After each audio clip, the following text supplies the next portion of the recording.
Hey, what's up, everyone? Brian Eckberg and Homer Abar here. We're about to talk some Madden NFL 11. Madden NFL 11, baby. Football season right around the corner. No, it's not. That's the problem. We've got a whole summer's worth of baseball to get through. God, why'd you have to remind me? But in the meantime, we can talk some Madden. We can talk about football. That's right. Talk some Madden. We're going to talk some Madden NFL 11 with the ratings guru, the man behind all the team and player ratings, Donnie Moore from EA Sports is here to join us. Let's hook up with him right now and find out what's going on with team ratings in Madden NFL 11. Okay, Donnie, let's start it off with you telling us who is the top-rated team in Madden NFL 11. So the top-rated team in Madden NFL 11 is the New Orleans Saints at 92 overall. I mean, they got it all, right? They have one of the best offenses in the league with Drew Brees, and both those running backs, Pierre and Reggie, are just deadly. The receiving core, I mean, they go four deep. With Colston and Devry Speed and Robert Meacham, watch out for that guy this year. Jeremy Shockey's back. They have the best offensive line in football with Jahiri Evans, Stinchcomb. The Saints are loaded. I have to ask, you say the Saints are loaded, and they indeed are. They are the Super Bowl champions, but they took a 2-point rating decrease from last year's game. What's the thinking behind that? We kind of tweaked the scale a little bit. At the end of the last season, I'll take it back. So to start the season, the Saints obviously weren't the best team in Madden NFL 11, and I believe the top team last year was 92, if I'm not mistaken. Okay. So we try to keep that top where you start off about the same level. And, they won the Super Bowl. So by the end of the season, 94 is where they ended. They did lose Charles Grant, Scott Fujita. So they lost a couple guys. Their defenses got a little softer, I guess. And their linebacking core is still a pretty significant weakness aside from Jonathan Vilma. Well, there you go. There's the Saints at number one, and right behind them is their opponent in the last Super Bowl. It's the Indianapolis Colts. Tell us about them, Donnie. Yeah, I mean, the Colts, they come in, they check in at 91 overall for Madden NFL 11. We all know about Peyton Manning. The guy is still 99. The guy is one of the best players, quarterbacks that's ever played. Their offense is top-notch. They have one of the best pass-rushing duos in football in Dwight Freeney and Robert Mathis. Their secondary, with Bob Sanders being knocked up, is a little weak, but they got some guys last year like Lacey and Gerard Powers who really stepped up at corner. So they're going to be a threat, like they always are. You got Reggie Wayne, you got Dallas Clark, who's almost another wide receiver out there. The Colts are just solid up and down the field. Okay, Donnie, now we're going to take a look at the biggest winners and losers for Madden NFL 11. It looks like the biggest loser, I'll start with the loser because, the Arizona Cardinals took an exceptional hit, -8. Yeah. And we can only naturally attribute that to the loss of Kurt Warner and Anquan Bolden. Is there any other factors that played into such a big ratings hit for this year's game? Yeah, Arizona, where we last left off at the end of the season, they were an 87 overall. Kurt Warner was at the helm at quarterback, Anquan Bolden at wide receiver, Carlos Dansby at linebacker, Antrell Roll in the secondary. All those guys are gone. So now you're down to Leinart. You're down to backup type players now, which leads to that 8-point decrease. I have some other stats too that I could probably share with you in terms of their unit rankings, and that plays a big role in the team overall in general. Is where do you rank amongst quarterbacks, running backs, receivers, tight end, offensive line, D-line, linebackers, and secondary? And the Cardinals are, they're actually pretty, they have some big sore spots. They have the 23rd ranked offensive line, the 26th ranked tight end unit, and the 30th ranked quarterback unit.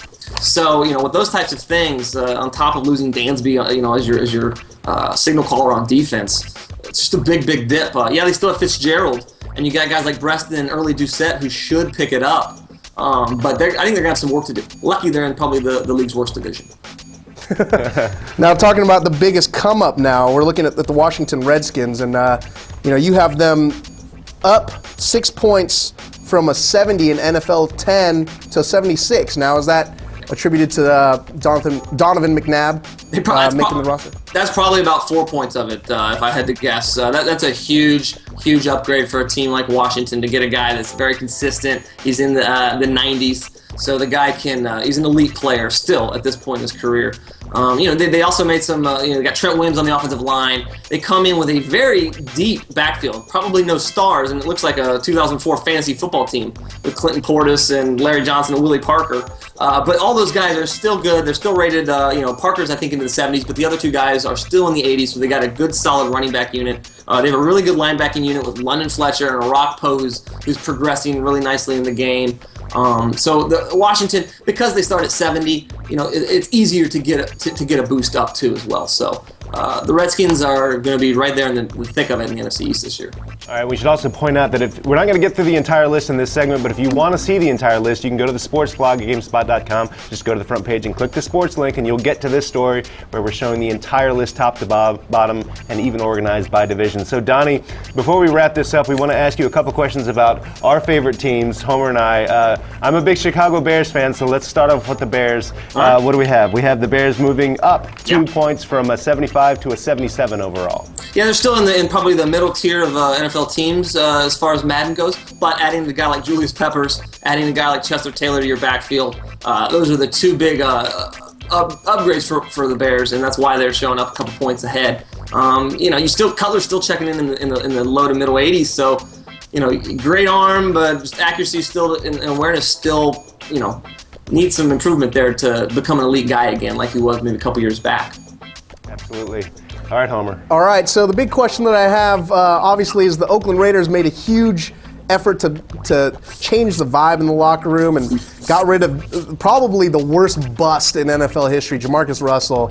Now, I do notice we're still at the bottom of the division, AFC West. We're at 71. We saw no change despite picking up Mr. Campbell from Washington. Now, what's the deal? Is Al Davis the big looming presence why there was no change in Oakland, regardless of the roster? Yeah, I don't know what. Yeah, right. Until he leaves, then you get a +10. No, it's no.